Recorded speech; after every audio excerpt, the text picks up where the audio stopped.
Hello and welcome back. Well done for making your way through that last set of questions. Did you have to look back over your notes, or was the information still very fresh in your mind? Everybody has their own preferences, the topics that they like, the ones they find easy, and the ones they have more trouble with. That is why I suggest taking notes and writing down any questions or queries or doubts that come to you while reading or thinking about the text. Having a journal to take down your notes and keep track of them, to record your ideas, and even questions and dreams and meditations is a very useful tool in your spiritual development. Something to consider. As in all things, some things will become clearer over time, while others will remain challenging or be put aside. It's just like back at school. No stress.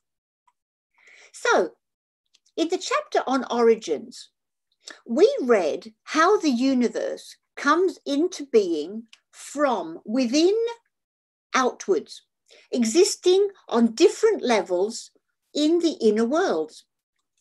We can see that the origins of man reflect the cosmic process. Do you remember the words, as above, so below?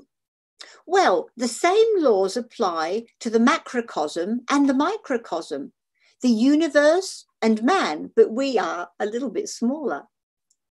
You should be able to start building up an idea of how man and the cosmos are connected.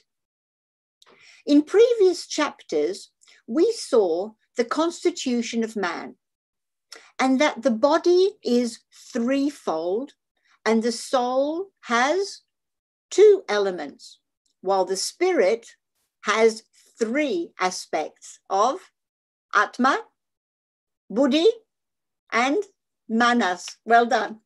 We also read that body and soul constitute the personality, while the spiritual nature is the true individuality.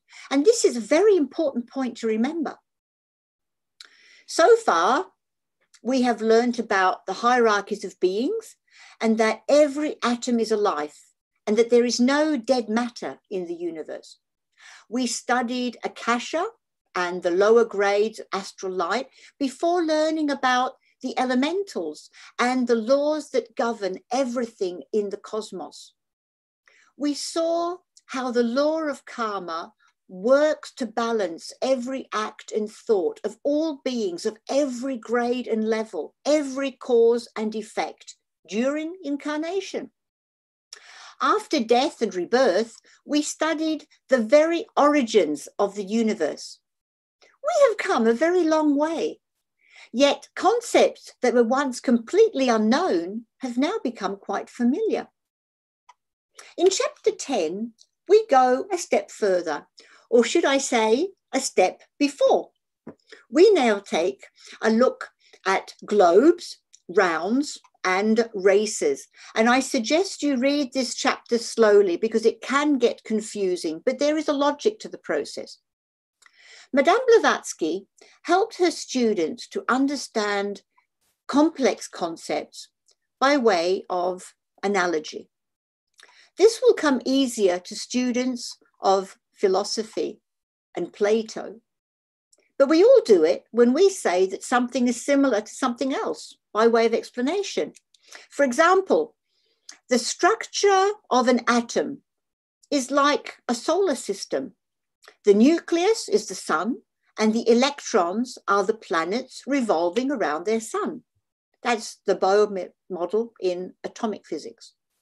Another example from popular literature or TV series is, if people were like rain, I was like drizzle, and she was a hurricane. From John Green, Looking for Alaska. And that certainly paints a picture, doesn't it? Did they create an immediate image in your mind? A picture that you can relate to more easily? Well, try doing that. Let me try to help you a bit here before reading this chapter. Picture a necklace or a string of pearls hanging from your finger. Feel the weight of it as the pearls pull that chain downwards. Each pearl is a little globe, and the pearls drop down one side and then come up the other side to meet at your finger again, closing the chain once more. The closer to your finger, the lighter they are, and the pearl or the globe at the bottom of the descending arc is the heaviest, but is already starting up the other side towards your finger. So it will be getting lighter again as it makes its way up the ascending arc. The 7 pearls or globes on the necklace form a chain. The globe closest to the bottom is our planet, the only one we can actually see. In man, we can see the physical body in matter, as the other 6 parts or bodies of our constitution are not physical. As the laws apply to everything, planets also have 7 bodies, of which only one is physical and visible at this time. I hope to have helped you create a mental picture that can help you build upon in this coming chapter. So, ready to go now and face these globes? Pen in hand, and off we go.